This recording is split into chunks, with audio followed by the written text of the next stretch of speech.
Good morning, everyone. It's Joker, and today we are back with another slime video. And today we're going to be taking on the EX2 of the Beatdown Battle that just came out. They surprisingly took out EX3 and instead gave us a normal quest, because Beatdowns normally start at Expert, Master, EX1, 2, and 3, and EX3 is where you would get the final dupe for the free-to-play battle unit.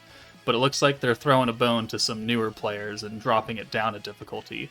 So we're going to be taking on EX2 for the final dupe of Cleesh that you need to beat, and then it just becomes a farming escapade to get the other dupes for her. But, you know, this stage is not a cakewalk. She does have 838,000 HP, so you do need a semi-decent team, or at least a stacking team in general. That's not the water team, to be able to do this. So she gives herself a bunch of defense, nerfs greens, and then gives herself a whole bunch of crit and pierce resistance, as well as rate. So she's always going to crit and pierce you, and she's always going to have resistance to crit and pierce. So it's ideally not the best thing to bring a crit or pierce unit unless it's like Fire Millum, who is sealing her crit resistance. You can get around this 50% by using like Albus, who is, you know, lowering the resistance to pierce by 50%, and then it just becomes like a straight across pierce rate with no additional effect. I don't know if it's really the best thing to do, but if it's what you got, it's what you got, and we'll definitely try it out. But that is an option. And then she gives herself crit and pierce power, and she keeps on stacking that throughout the fight, and she gets guard, and she lowers your defense on turn 9. So if you go past that, you will take a pretty hefty cut to your defense, which means that you'll just take more damage when combined with her stacking crit and pierce damage. So she doesn't have high initial starting attack, but it will ramp up over time. She is a 50% resistance to down to magic, so you do want to bring a magic team first and foremost. But for now, we're going to come in with a pretty generic team. We're going to use, you know, old units plus the new meta. So the new Valentine, we've got Romrus, who's, you know, back from February of this year. The new Rimuru, the new free-to-play Cleesh, new Violet, and then we've got Space Millum as a secondary DPS. I think she's just as good, but she's also going to give the 50% space buff to both her and Violet. And then we have Shuna, who is a very recommended character, who's going to, you know, orb change and be an alt buffer. So we have an orange converter, a green converter, and we have someone that can steal orbs for himself and turn them into blues, alongside having the rainbow orbs to help get us an EX alt for Violet and maybe a normal alt for Millum. So this team should work. But a lot of stacking teams here should work. So we'll showcase a lot of those too. Maybe not the full runs, but the nuke turns, just to show you that it's possible. But let's get started with the full meta. We'll do a full run for this. Alright, so turn 1, Cleesh is here to go ahead and change those. Her skills are only up to level 7, so they're not going to give us the most power. So we're missing out on 6% of the alt gauge increase, and we're missing out on 6% of the magic resistance down. But it's okay. She's here, and we're gonna have her do what we need her to do. So let's get Rimuru out. Let's get Cleesh out, and then we'll just run with this. I know bringing Shuna isn't the best because the enemy is wind, but she just has so much versatility that it's kind of hard to not bring her. So let's turn 2 look like. Please be doable. Well, I mean, it is doable. It is doable.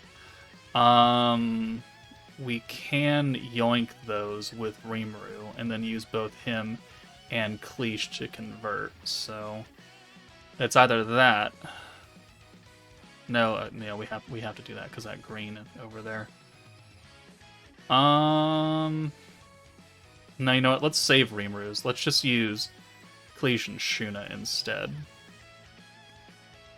So there we go. And also, there's just yet another reason why I never skill fuse these triple orbers, because if we had to, you know, we had 3 oranges there, yes, but we also had a green.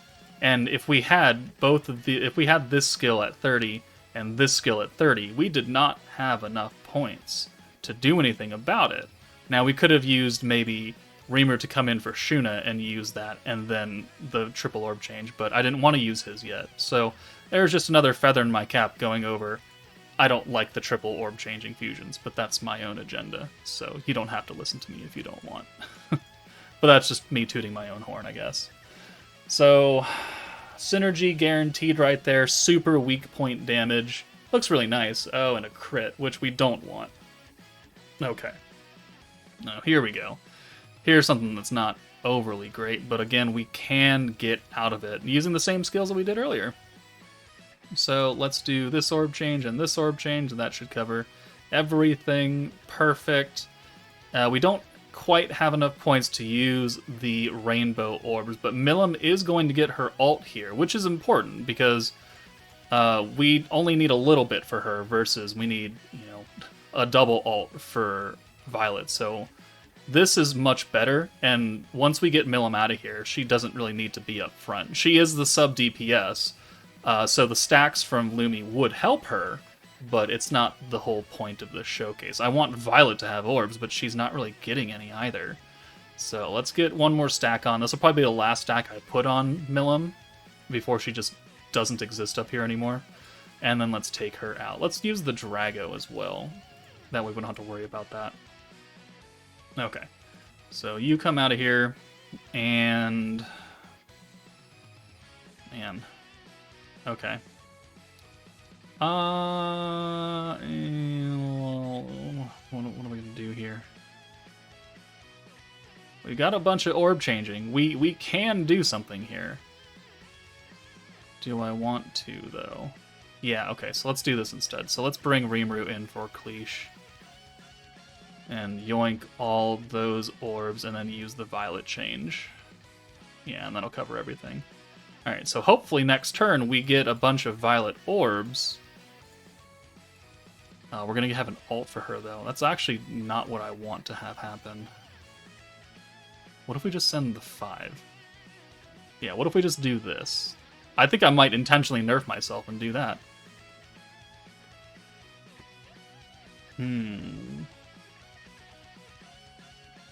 Okay, yeah, that works out perfectly. So, let's do... Let's see.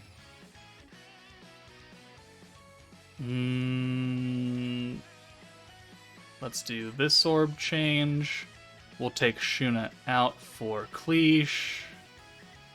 And then we'll use the rainbow orbs. And then we'll have an EX ult for Violet going in. And that'll be, going into turn 6, so we're nearing the end of the fight. We'll have enough points to do everything. So let's do that. And now we can get the EX ult for Violet. Looking pretty good. Yeah, right there. That's what we want. So now we have the ult for Milim, we have the ult for Violet, and we're going to have enough points by the end of this in 2 more turns to go full power according to how this team is built. And Violet took the ult. Nice. Okay, so 2 more stacks on her. We'll send her away, and then it'll be time to nuke after turn 8 once her defense and guard leaves. Which I think if you do enough damage and you have a strong enough team, you don't need to wait until turn 8. Like, you could probably nuke now and call it good, but oh well. So let's do Cleash. Perfect. And then this orb change. And then we'll bring Shuna in, and that'll be the orange that we can then swap out.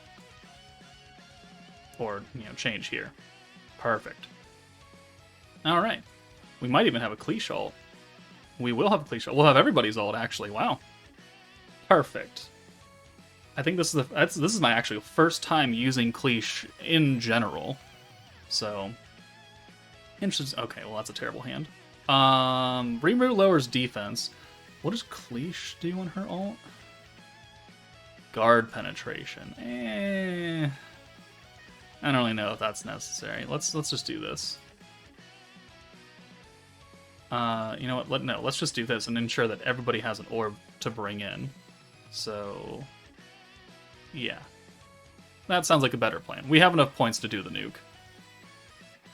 Alright, and now we have guaranteed ults for them, which means that we have guaranteed orbs to bring in for the other side. So let's use the resistance down and the alt buff, and then we can swap both of these units out freely. Rimuru will still exist up here with his alt. We'll send it first.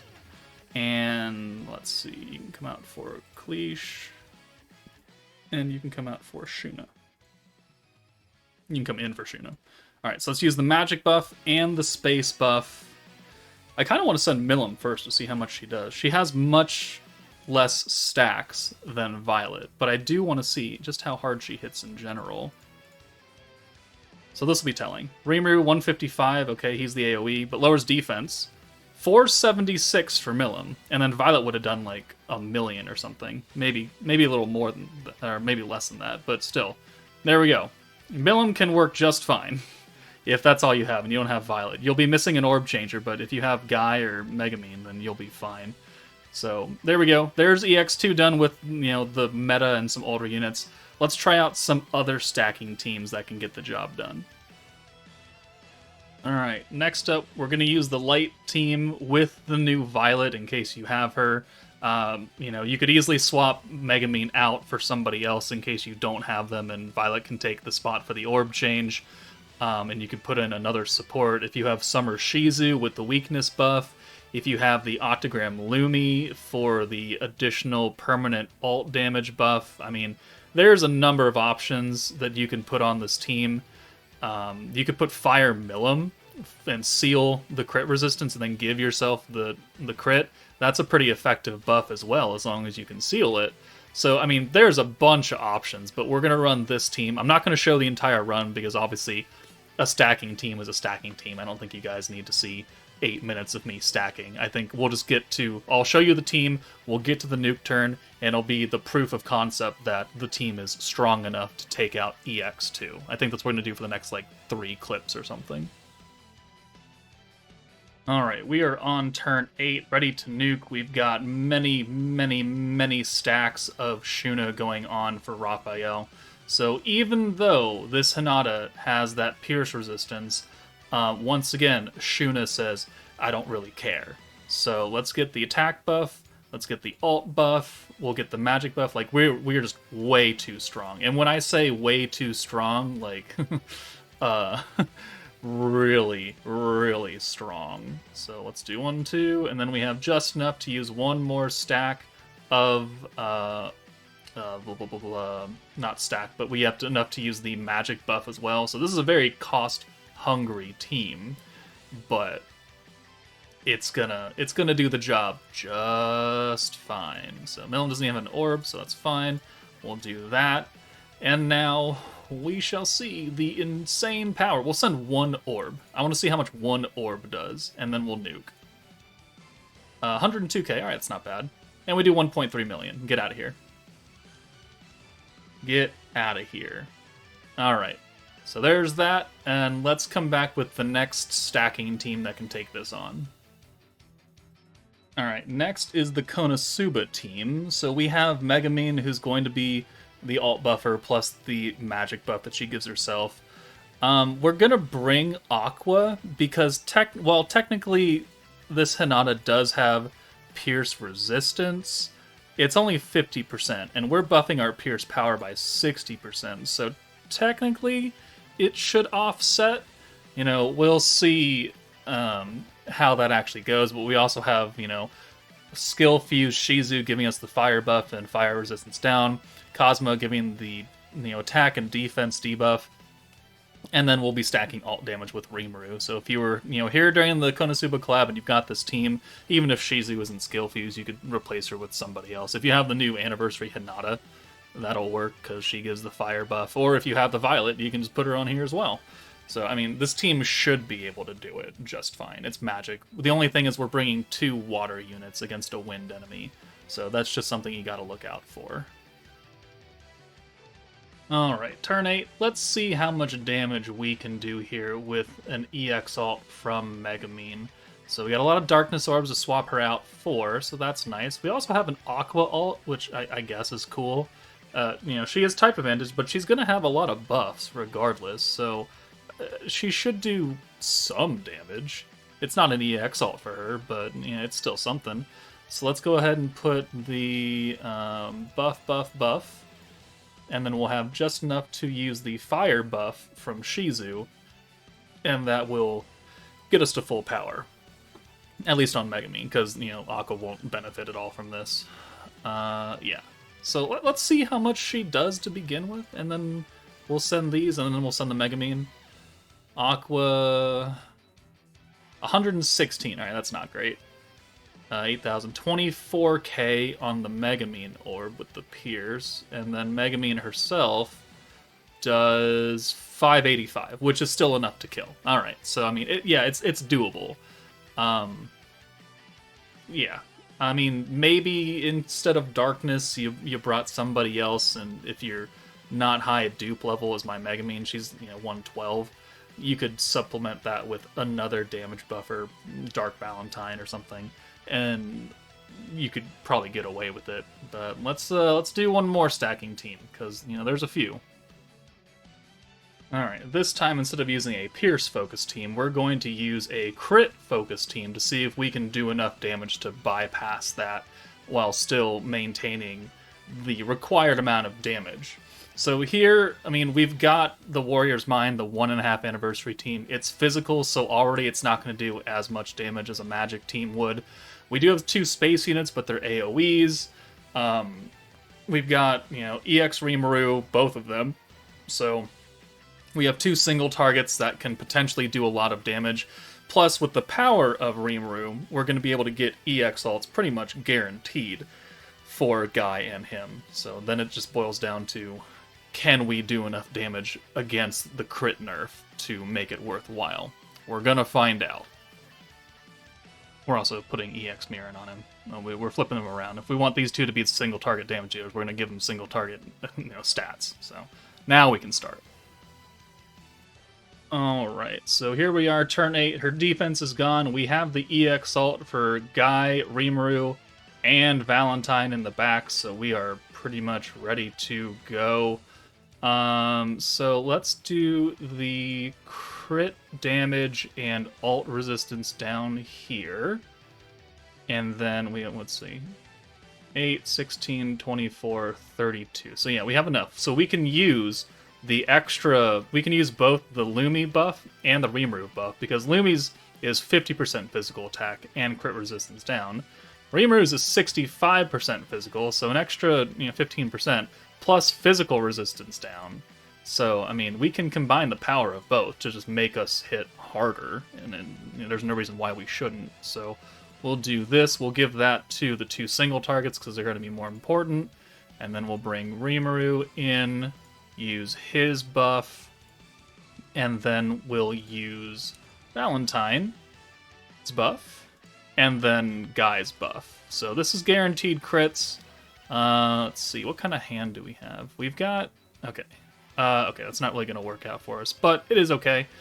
I think we'll be fine. Let's go ahead and lower the defense again, so that's just another debuff. And we'll lead off with Valentine. She reduces physical resistance as well, which I think stacks alongside the normal debuff because it's coming off an ult. We're going to find out, though. And then we'll send Guy because he's obviously the strongest unit we have. This should be interesting. I feel like we'll have enough. I feel like we have enough between 3 EX ults that are just ridiculously buffed. We'll find out, though. It kind of depends on how much Valentine does here on an AoE, but she is space. And she's missing some buffs. 363. Oh, he's dead. She's dead. It doesn't matter. We have so much power here. It matters not. Okay. Rimuru. Megiddo Infernus. How much does he do? Does he just straight up kill? Do we even get to Guy? No. 580 kill. Yeah. We are too strong. We are too... That's a level 100 Rimuru. Imagine what my 120 Guy would have done. He would have done like 700,000 damage right there. Okay. Yeah, I think we get it. You can use pretty much any stacking complete team, and even if it's not, quote-unquote complete, you can still get away with a few substitutions and still be just fine. The crit and the Pierce debuff is not as scary right here. I'm sure that maybe in the Inferno stages, where she has, like, double the health bar, because I'm fairly certain that Inferno 3 has like almost 2 million, which is almost double what this one. I mean, what does Inferno 1 have? She's at 1.4, so that's a pretty hefty jump, another 600,000 HP. I mean, we probably would have covered that with that Warrior's Mind team, but how much is the resistance? It's now 80% up from the 60. Okay, well, I mean, we'll do our own runs for Inferno 3 as well, but I think that's going to do it for today's video. If you have a stacking team that's not the Water 2.0 team, you can get through EX2, get the final dupe of Cleash, and then just farm this, parallel process it, to get the rewards out of the shop, which are pretty significant as they normally are. So you get Platinum Hammers, you get the other dupes for Cleash, you get all of her skill enhancements. So I mean, make sure to clear out this shop in the month. You have a long time until this goes away. So make sure to do it, but that's it from me, guys. Take it easy, and I'll see you all later. And yes, I know Vengeance can do it. That's going to be its own video.